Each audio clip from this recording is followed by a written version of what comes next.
English പഠിക്കാനുള്ള ഏറ്റവും നല്ല മാർഗ്ഗം എന്താണെന്നറിയോ നിങ്ങൾക്ക്?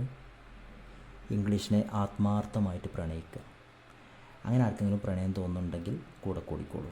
ഐ ഹാവ്, എനിക്കുണ്ട്. ഇന്ന് നമ്മൾ പഠിക്കുന്നത് ഐ ഹാവ്, എനിക്കുണ്ട്, എനിക്ക് കാറുണ്ട്, എനിക്ക് ലാപ്ടോപ്പ് ഉണ്ട്, എനിക്ക് ഫോണുണ്ട്, എനിക്ക് വീടുണ്ട്.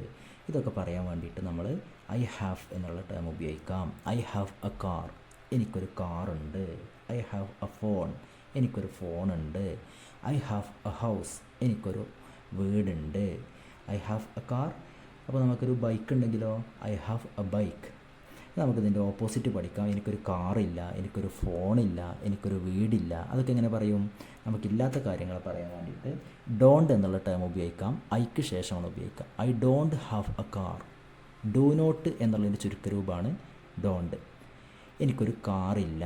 I don't have a phone, എനിക്കൊരു ഫോണില്ല. I don't have a house, എനിക്കൊരു വീടില്ല. I don't have a laptop, എനിക്കൊരു ലാപ്ടോപ്പില്ല. നമുക്ക് കുറച്ചും കൂടെ വലിയ സെൻറ്റൻസുകളിലേക്ക് പോവാം. I have a white car, എനിക്കൊരു വെളുത്ത കാറുണ്ട്. എനിക്കൊരു വലിയ കാറുണ്ട്, നമുക്ക് എങ്ങനെ പറയാം? I have a big car, എനിക്കൊരു വലിയ കാറുണ്ട്. നോക്കൂ, എനിക്ക് ഭംഗിയുള്ളൊരു ഫോണുണ്ട്, എങ്ങനെ പറയും? മനോഹരമായിട്ടുള്ളൊരു ഫോണുണ്ട്, നമുക്ക് എങ്ങനെ പറയാം? I have a beautiful phone. എനിക്കൊരു ഫോണുണ്ട്, നമുക്കറിയാം I have a phone. Beautiful phone, മനോഹരമായിട്ടുള്ള ഫോണുണ്ട്. എനിക്ക് വലിയൊരു വീടുണ്ട്, എങ്ങനെ പറയും? I have a big house. I have a big house, എനിക്ക് വലിയ ഒരു വീടുണ്ട്.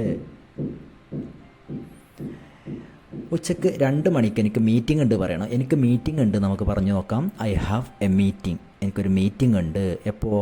അറ്റ് 2 PM, 2 മണിക്ക്. അറ്റ് എന്നുള്ള ഉപയോഗിക്കുന്നത് ടൈമിൻ്റെ ഒക്കെ മുമ്പാണ് കേട്ടോ. അപ്പോൾ 2 മണിക്ക് എനിക്കൊരു മീറ്റിംഗ് ഉണ്ട്.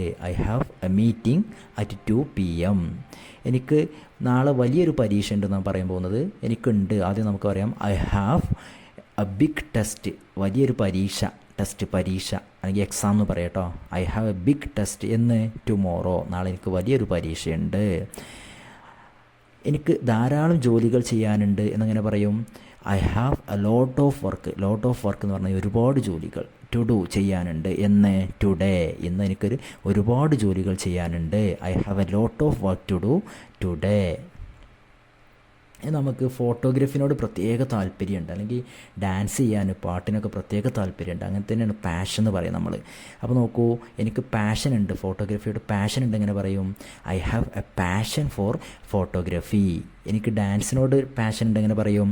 I have A passion for dancing. എനിക്ക് ആക്ടിങ്ങിനോട് താല്പര്യം എങ്ങനെ പറയും? I have A passion for acting. Passion എന്ന് പറഞ്ഞാൽ അഭിനിവേശം, അമിതമായിട്ടുള്ള അല്ലെങ്കിൽ അതിയായ ആഗ്രഹം ഉണ്ട് എന്നാണ് മീനിങ് കേട്ടോ. I have A talent for singing. എനിക്ക് പാട്ട് പാടാൻ പ്രത്യേക കഴിവുണ്ട്. ടാലൻറ്റ് എന്ന് കേട്ടിട്ടില്ലേ? ടാലൻറ്റ് പറഞ്ഞാൽ പ്രത്യേക കഴിവുകളുള്ള ആളുകളെയാണ് പറയുക കേട്ടോ. I have A talent for singing. അപ്പോൾ ഡാൻസ് കളിക്കാൻ കഴിവുണ്ടെങ്കിൽ എങ്ങനെ പറയും? I have A talent four dancing. അപ്പോൾ നിങ്ങൾക്കൊക്കെ ഏതെങ്കിലും ഒരു കാര്യത്തിൽ അതിയായ കഴിവുണ്ടാവും. അപ്പോൾ നമുക്ക് ആ ഒരു ടേം ഇത് ഉപയോഗിച്ച് പറയാം. I have A talent for singing. നമുക്ക് അടുത്ത് നോക്കാം. ആളുകൾക്കിടയിൽ സംസാരിക്കാൻ എനിക്ക് ഭയമാണ്. എങ്ങനെ പറയും? ഐ ഹാവ് എ ഫിയർ പറഞ്ഞാൽ പേടി, ഭയം. I have A fear of public speaking. Public പറഞ്ഞാൽ ജനങ്ങൾക്കിടയിൽ സംസാരിക്കാൻ, പരസ്യമായിട്ട് സംസാരിക്കാൻ എനിക്ക് ഭയമാണ്.